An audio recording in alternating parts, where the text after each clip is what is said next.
Good morning, good afternoon. Welcome to an episode of Coffee.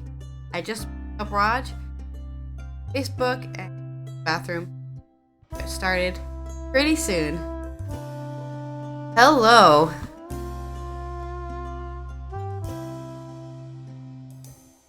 Afternoon, yeah, that's what time it is. 3 minutes afternoon. Even. Microphone. Done. Okay. Morning. Are you ready to go? Wednesday. Being ready, does it matter? There you go. Alright. Today on Before Coffee, we're going to cover some more Russian-Ukraine war coverage because that's obviously the biggest news in Europe and we have to cover it at least once a week. Otherwise, it seems like we're forgetting it exists, and it's very important that we remember that there's still a war happening.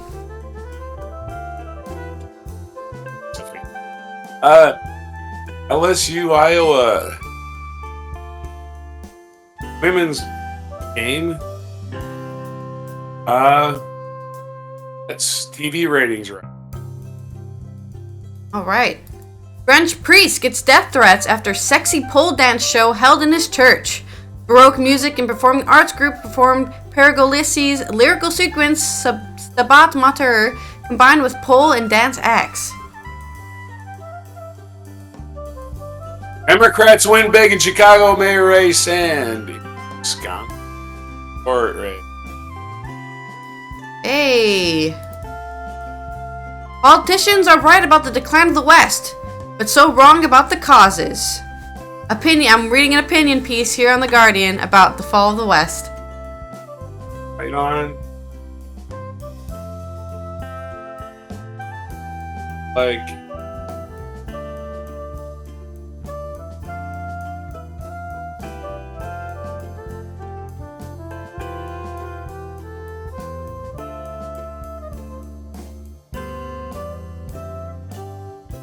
was fugitive who a Maryland fugitive who accidentally died or shot himself or what kills eyes of injury. Adding to more, this today's April 5th edition 2020 Before Coffee.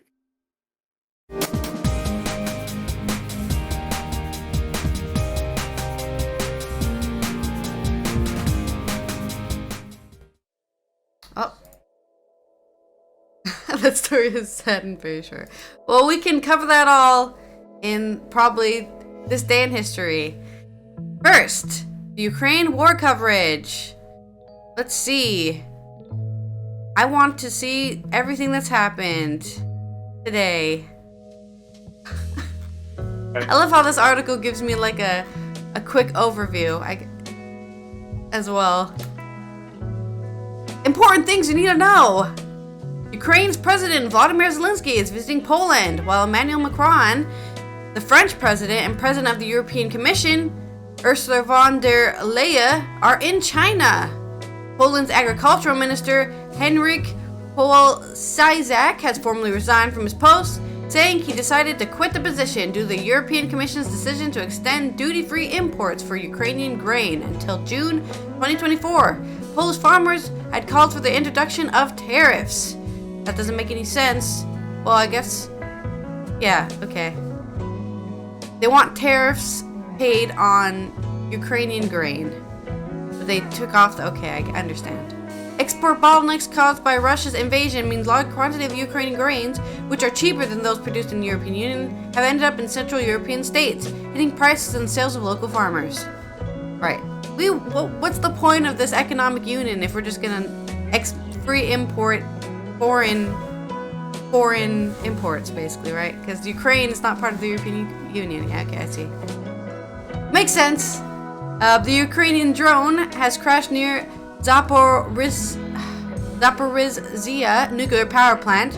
Russia's RIA news agency cited a Russian officer as saying on Wednesday as the chief of the global nuclear watchdog was expected in Russia for talks on the plant's security.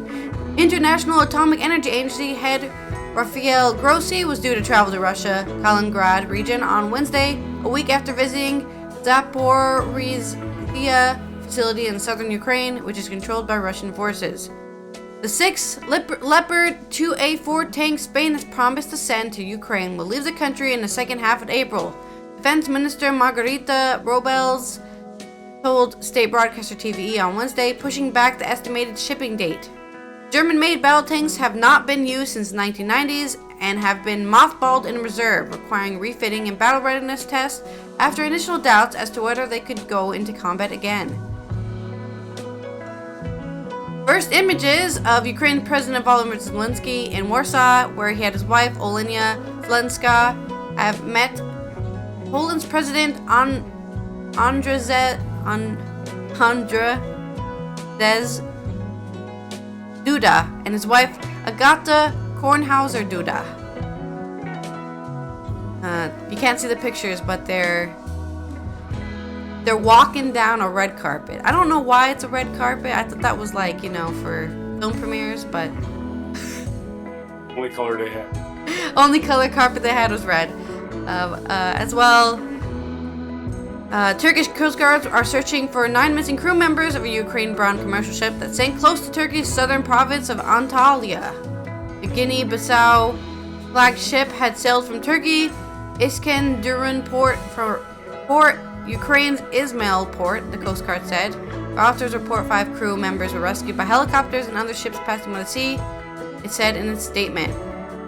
Okay, well that's our Ukraine war coverage for this week. No big developments, just more talking and diplomacy hoping to end the conflict by diplomatic matters. LA tournament shatters ratings record in final. Million viewers of a topping on significantly 5.7 million. 2002. Anyway, this is from writer. Pretty battle between college basketball. Iowa drew it.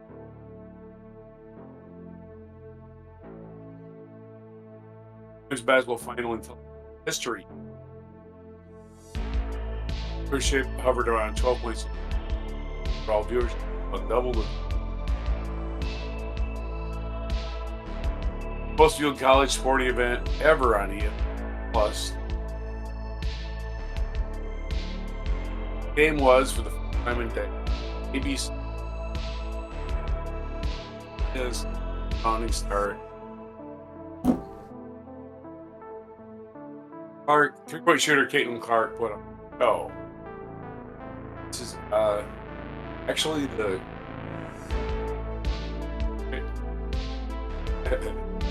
Angel Reese life.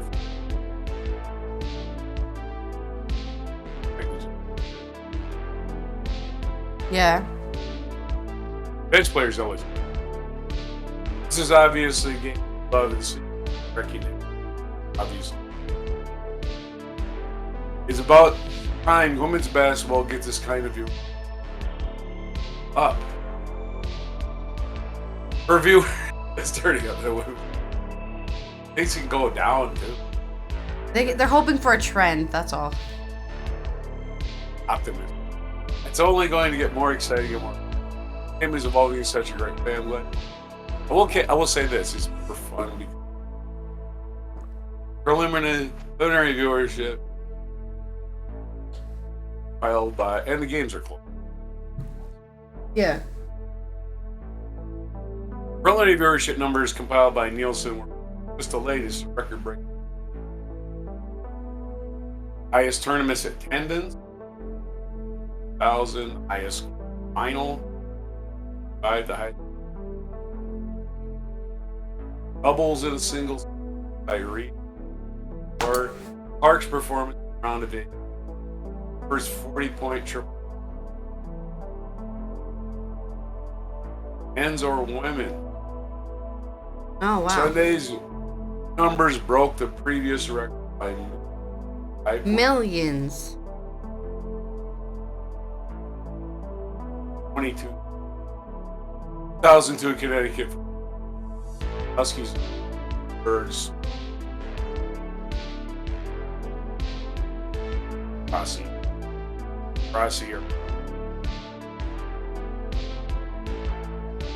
Viewership was also nearly double. Audience. Semi-final game between Iowa and South Carolina Friday with 5.5 million. Largest ever. By contrast, the men's game got 14.6 viewers, which is more viewers, but definitely.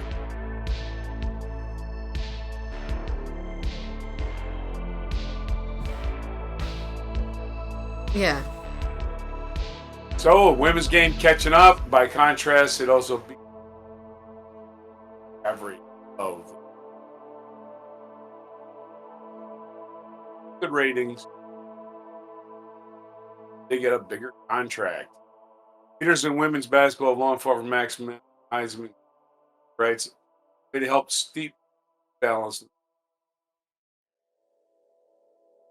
Worth it.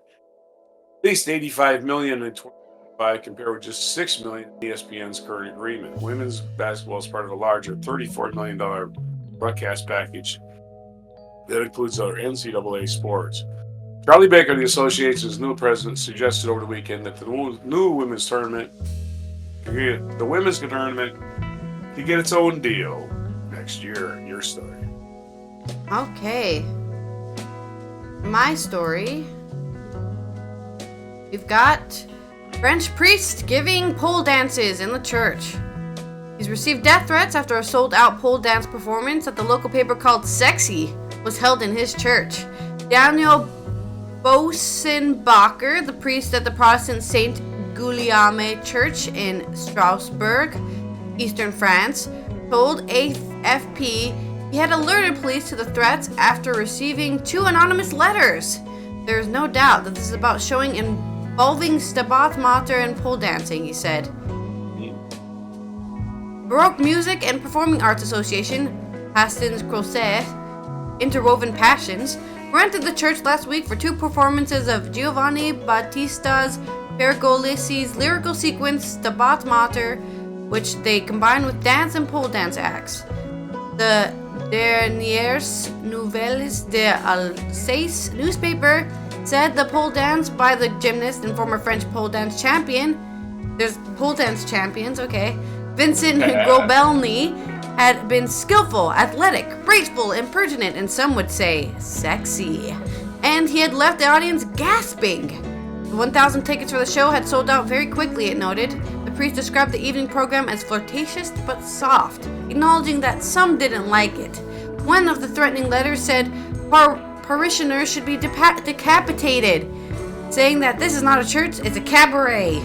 The other said that about the priest that his head needs to be cut off because he handed the key to a holy church to a dancing serpent. Bosenbacher said copies of the evening's program, annotated with remarks including "you will die" or "going to hell," have been found slipped under the church door. We're used to getting reactions, but not getting death threats, the 54-year-old said. They don't deter me at all, he went on. I think the church needs to open itself up to the world. Also, isn't it very un-Christian-like to tell people to go die? Jesus would not be very proud. Pole dance is sometimes seen as synonymous with erotic shows and sex clubs, but it's also a skilled athletic sport requiring high level of fitness and dedication. This is true. It's a great way to lose weight and gain muscle. I guess not lose weight, gain muscle more. Lots of muscle. There are many national and international pole dance competitions, and the International Pole Sports Federation is lobbying for the sport's inclusion in the Olympic Games. That would definitely help normalize its existence in the world as not something for, strip bars. Two more performances combining opera and pole dance are scheduled at Saint Guillaume on, I'm probably saying that wrong, 31 May and 1st of June. Alright, let's go to France. See some pole dancing, some famous pole dancing. Alright, your story. Oh, okay. Liberals take charge of Wisconsin Supreme Court for first time in 15 years. And this is our story as soon as we open this baby. Okay, this is AP News. Democrats' choice win key Wisconsin Supreme Court race. Democratic-based Milwaukee judge won the high-stakes Wisconsin Supreme Court race Tuesday, ensuring liberals will take over majority control of the court for the first time in 15 years with the fate of the state's abortion ban on the line. Milwaukee County Judge Janet Protasewicz,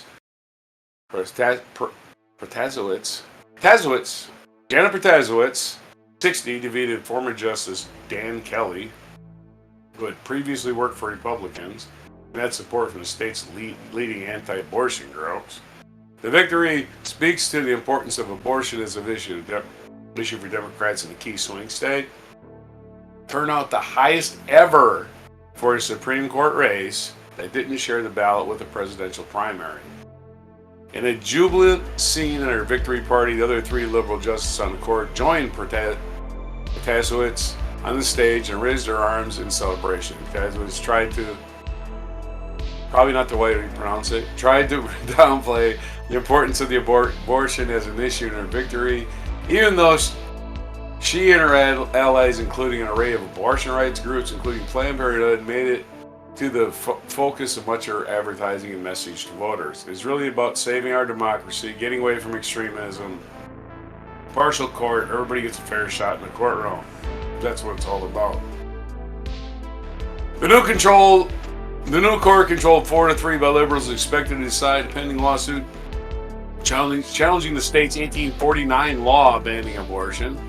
Well, let's go back to 1849 because everything was so locked down then. She had called Kelly an extreme partisan who would vote to abolish the ban.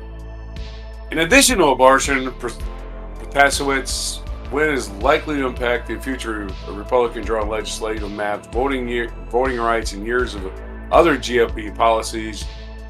It will also ensure the Liberals will have the majority leading up to the 2024 presidential election and immediately after.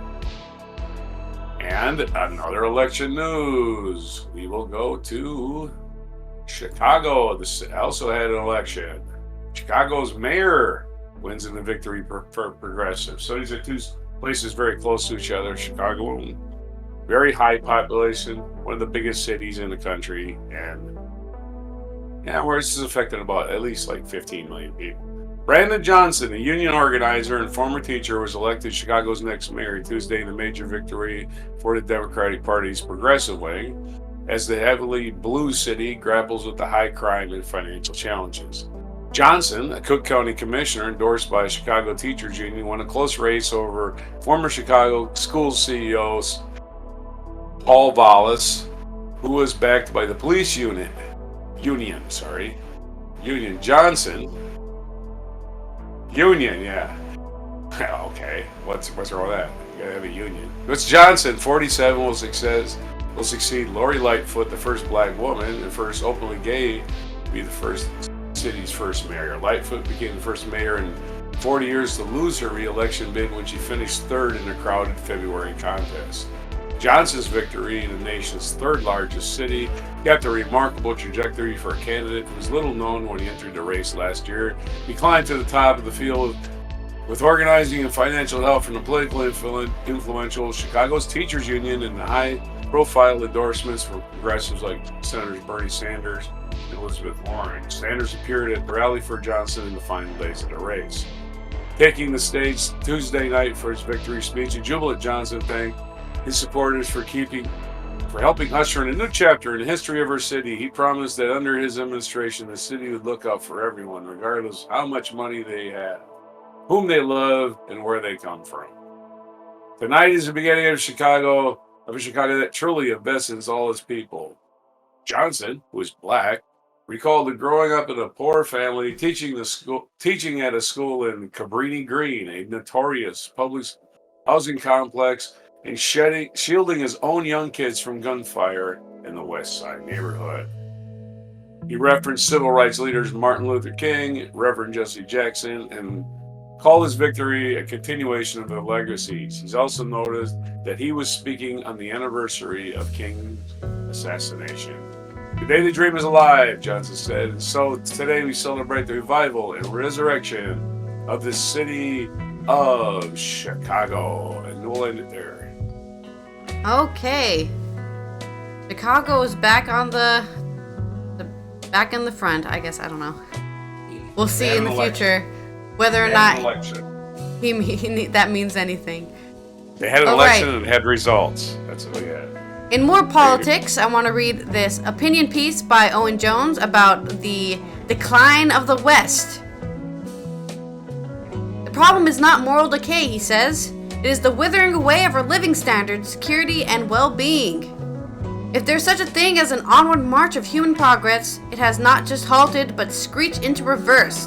Last autumn, a little discussed report issued by the United Nations noted that human development had declined in 90% of countries for 2 years in a row, a fall without precedent for more than 3 decades. The pandemic and Russia's invasion of Ukraine played more of their role, but so too did sweeping social and economic shifts, dangerous planetary changes, and massive increases in political and social polarization. That's what I'm talking about here, people. Is that polarization is very bad for our society. Black and white thinking does not help. You may be well familiar with the chatter about the decline of the West. It has tended to be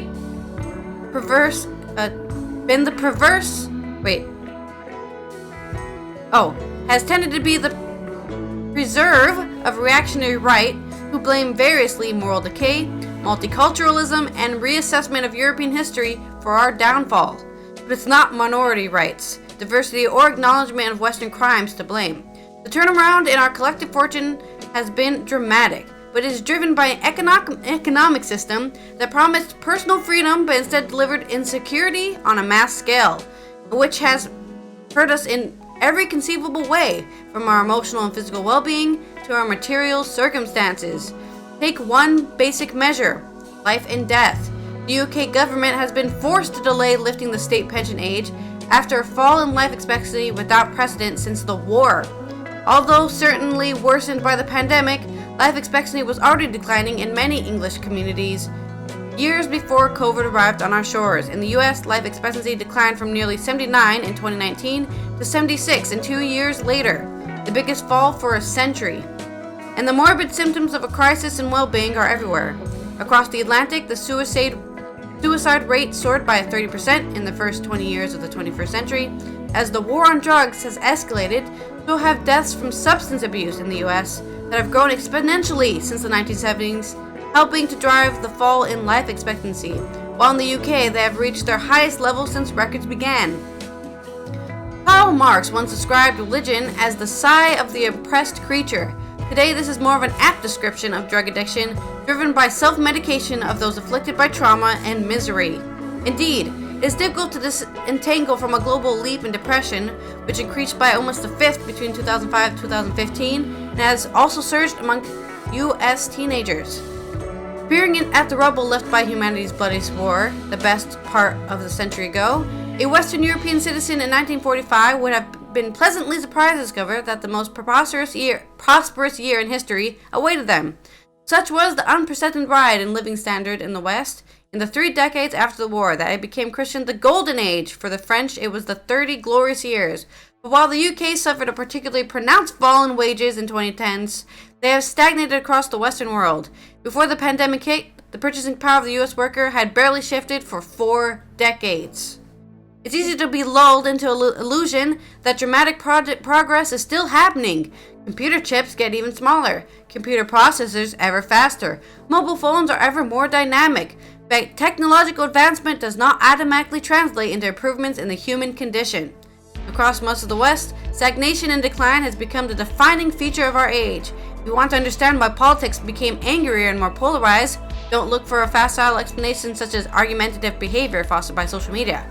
A grand experiment has been underway for more than a generation. What if you cut off optimism from rich societies that previously took ever-rising living standards for granted? The rise of the free market we were promised would unleash endless prosperity.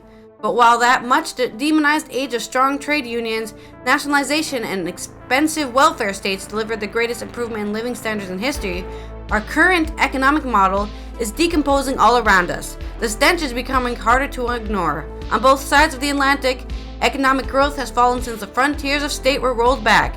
That more limited growth is more likely to be sucked in the bank accounts of the gilded rich. How does that explain, say, falling life expectancy driven by rising opiate use in the US? We know that the disappearance of secure, well-paid jobs has bred conditions of misery in which addiction thrives. Growing inequality has helped spur on deteriorating mental health. Rates of depression correlate with low income, for example. From the generational collapse in public house building to the dissemination of social care, the security that underpins a comfortable human existence has been peeled away. And yet, how little this halt in human progress is mentioned, let alone debated.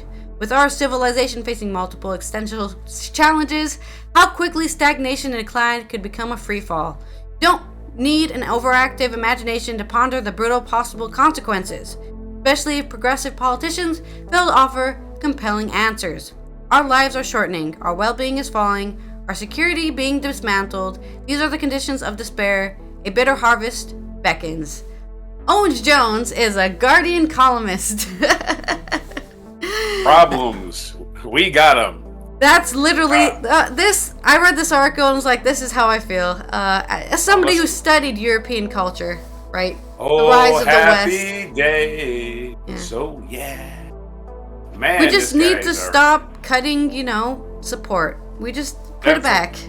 That's all we from need. the publication of Doom and Gloom. Okay, go ahead. It's your article We now. can't do anything to fix ourselves. No, We're he said doomed. He said we need to go back to the 40s. That's what he said. That's me. That's me. Oh. We're the 40s. Huh? It's like the guy Post-war Make America 40s. Great. Brian Cranston, actor, said, "You know what? Make America great again. What is that supposed to mean? Is there any black people ever thought America was great? Is there any American Indians ever thought America was great? So who are we making America great again for?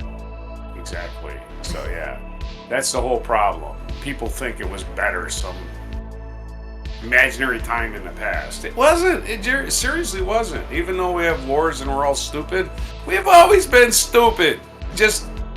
We just know it more, I guess. Yeah, but we have explicitly cut our safety nets off. So when do we have a safety net 150 years ago? Give me a fucking break. This is human history. We're actually taking care of each other better than ever. Yeah, we're going to see doom and gloom because we've only been around. Some of us, like 20 years. What do we fucking know? Jesus. The world has never been worse. Oh, bullshit. that's not what he said. Right, You're ahead. misconstruing the article. I know. But everybody's like, oh, no, they've never had these problems in the world ever. Ah. No, they said they had those problems and they had something to cover it. That's what they said. Theoretically. Not theoretically, studies. They've cited studies they did. Like, we had 2 world wars before. All right. I'm just saying. I mean, everybody thinks they're living in the worst of times. They should go listen to some rock and roll. no, they're saying That's they all I'm can saying. be. They're saying it's gonna be worse if something isn't done. That's what they're saying. Yeah, times sucked before. We just had better music. That's the way it was. That's all there is to it. People stopped being creative. They stopped. That's one of the problems. There's many problems. Yeah, for sure. Widespread depression is a problem. Widespread depression is a problem. Nobody wants to create music when you're just depressed. So. Well, I don't think it's depression. I think it's just people don't have music programs anymore. They don't learn how to play instruments. Right? At least in the U.S. I have no idea. I have no idea. You were lucky. You went to a high school that had a band. A lot of them don't have it. Well, they had an introductory program even, right? They came to the little kids, like the 5th graders, and were like, wow, look at this, you can play an instrument. And I was like, I can? And that's literally why I play the clarinet. Because somebody said, hey, you can do this.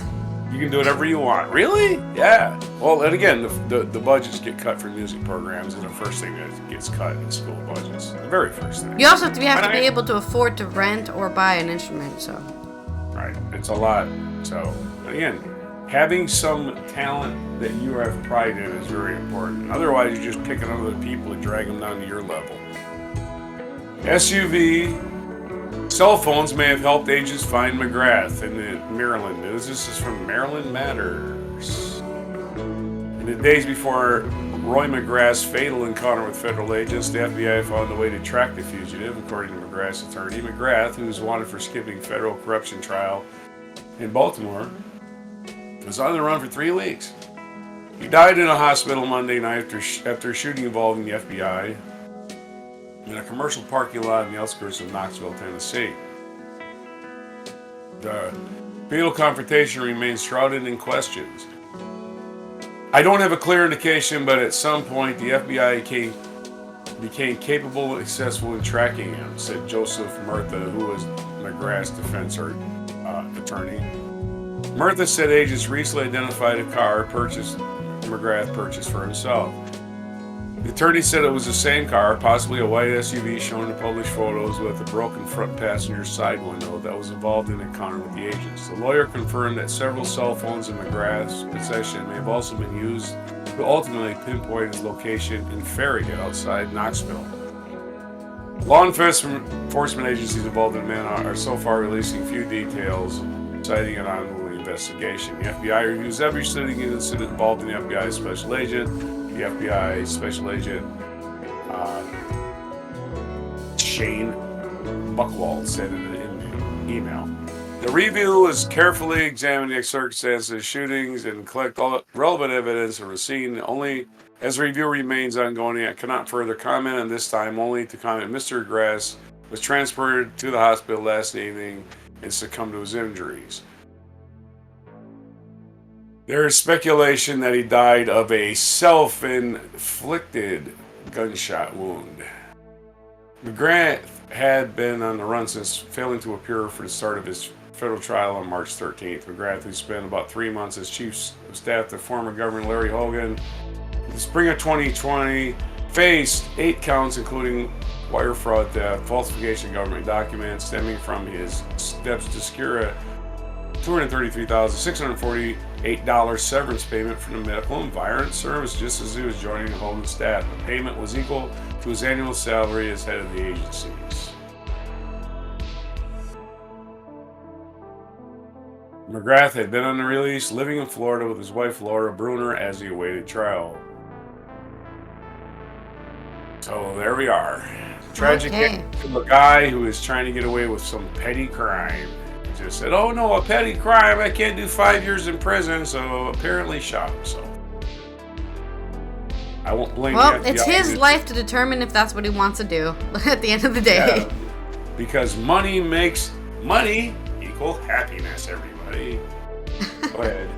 All right, in culture news, where I'm going to be covering Naked Education review by Jack Seal. And more pole dancing, maybe? No? I don't know if you've ever heard of the show Naked Attraction. It's a famous show on British television where you basically start the dating show naked.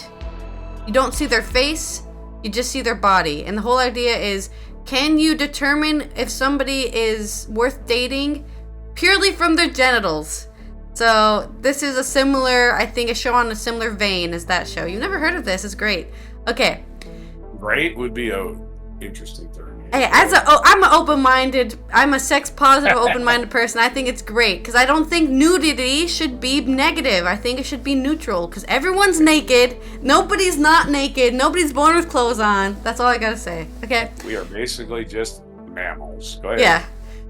Giggling, blushing teens, unbridled nudity. It is yet another Anna Richardson show about nakedness, but surprisingly, this one features genuine moments of wisdom. Channel 4's long-running, but to this day terrifying dating show Naked Attraction must hold the record for the number of boobs, bellies, and balls shown on British television. I bet he loved writing that line. Its host, Anna Richardson, has always tried to steer the judging of strangers' autonomies towards a message of positivity about our endless different shapes, sizes, and with limited success. And now she has a new series, Naked Education, with which to atone. Again, the hook is unbridled nudity. There's time to focus is definitely on acceptance, myth-busting, and affirmative shared experiences. We're in a light, factual magazine format, flipping between clearly labeled sections that reoccur reassuringly every week. Teen Talk gathers together a group of teenagers and asks for their views on particular aspects of body image before a gentle re-education takes place at the hands of co-presenters Yinka Bocchini and Dr. Alex George. Their unconventional, unforgettable teaching aid? A lineup of fully naked adults. The first topic for the teens is body hair, a subject that turns out to be, for secondary schoolers, a funky morass legend, rumor, and prejudice. Bobby, now 14, laments only having developed pubic hair at the age of 12. Quite late, equally incorrect, in a way that is also half adorable and half alarming. And 15-year-old Elliot, who shaves his armpits and thinks pubic hair should be eradicated as well because it's unhygienic and helps spread sexually transmitted diseases. Once Dr. Alice has hit the kids with facts that there are no hygiene issues and inflamed skin caused by unnecessary shaving actually makes more STDs easier to contact, four figures in robes emerge. It's time for blushing and giggling to start because those robes are about to hit the floor. Oh, man. Somebody's uncomfortable with nudity, and it's that guy. When teens have calmed down, however, the passing on of maybe you should be on the show. The passing on of wisdom that follows is wonderfully revelatory. One of the nude volunteers explains how her ex-partner insisted she remove her pubic hair, which is why he's no longer around, but her blush visibly is. Another 26-year-old Bethany has embraced the hairy legs and beard that are consequences of a polycystic ovary syndrome. A quietly defiant speech about how she accepts the way she looks and challenges others to follow suit to an audience of trainee adults who 5 minutes ago thought nobody could ever love a girl who isn't utterly hairless, a game changer. They're impressed just by the sight of 3 women and a man lifting up their arms that show 8 pits, all naturally beautiful hirsute. Elsewhere, 30-year-old mother of 2, Lauren, and a stranger, 7 years her senior, Libby, are bonding thanks to what Richardson's narration insists is a powerful naked exchange. Visually, this part of the show is an odd offering. In keeping with the bear theme, the conversation takes place in a studio that's unadorned apart from 2 stools in the middle. The robes come off in due course, but the 2 women close conversation's more important event. Both had emergency cesareans. Both had postnatal depression in the weeks following. They had already shared a valuably destigmatizing conversation about the mental toll of motherhood, even before they stand up and compare their changed bodies. The older, calmer Libby demonstrates how scars grow paler and fade with time. Richardson talks to the series' resident group of nude models, all of whom have a story about overcoming being bullied over their body shape. Each week, the Naked Brigade is hard not to flinch at these forced nomenclatures, but the whole show is about finding words for things we fear to discuss.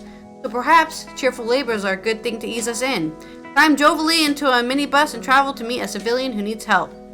In episode 1, it's 32-year-old Hannah from Cardiff, who is 6 feet tall and has, since she hit puberty, been desperate to take up less space. Now, though, she says, I don't want to spend one more minute worrying about how I look. The program's solution is a group's nude photo shoot, with Hannah and the Naked Brigade bodies painting with the insults they've had thrown at them, so they can take ownership of them all. In Hannah's case, her torso says giant, massive, tall. After a makeover from the show's stylist, including an up-to-do accentuate her height rather than apologize for it, Hannah disrobes and looks terrific. Is the photo kind of like an iconic piece of art? As this ever-enthusiastic Richardson claims, maybe not, but Hannah's is happier, as are hopefully viewers with the same experiences. Another layer of collective insecurity has been stripped away. You can watch this on Channel 4, though I don't think Americans or most Europeans have access to Channel 4, but I'm sure you can find a way to watch the show if you're interested and disrobing your insecurities, because everyone's human. This is why the internet even exists, my friends. Yes. So, yeah, I'm not even think it's a cultural thing at all. It's just like people just like bizarre things, and they like to explore bizarre ideas. And the British are the most, like, to me, the least likely to explore this. This is what's shocking, right? Yeah. They're also proper. In America, we have Naked and Afraid on Discovery for like 15 exactly. years now. Yeah.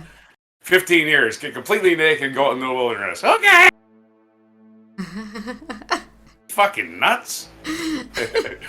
Wear some clothes. There's a reason you have clothes. It's freaking cold. All right, go ahead. Oh, it's my story. Sorry. This day in history. Dun, dun, dun, dun. Colin Powell was born in 1937. He's an American musician. Pharrell Williams was born in 1973. Gregory Peck was born on this day in 1916. Actress Betty Davis was born in 1908. And Robert Small, American politician, was born in 1839. Actually became a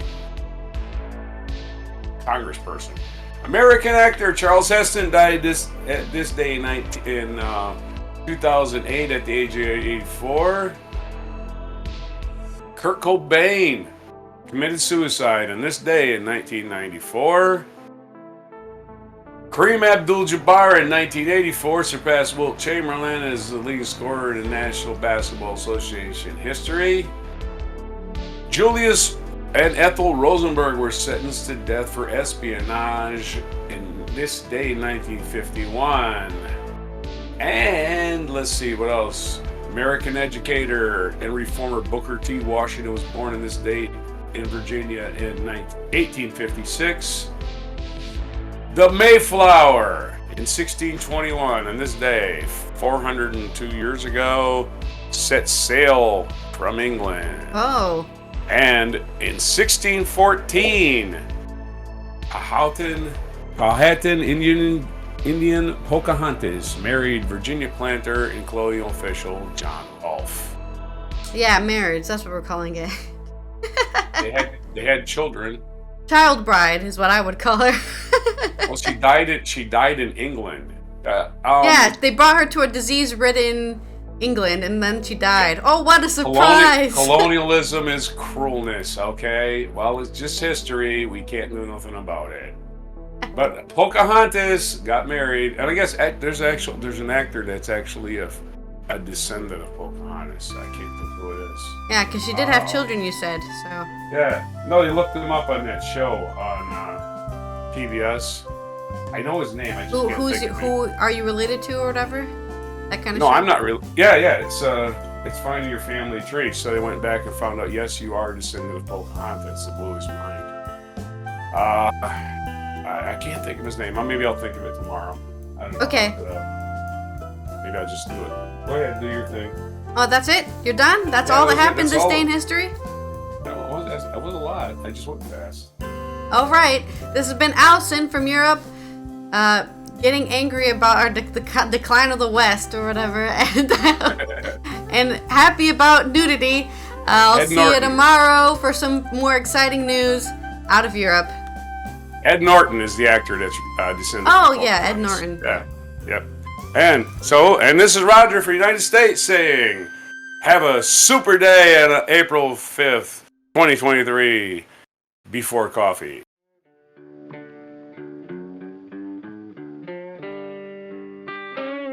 Be sure to hit the like, subscribe, and notify buttons, and follow our other channels, Toxic Alley, History of Gravy, and Scratchy Old Records.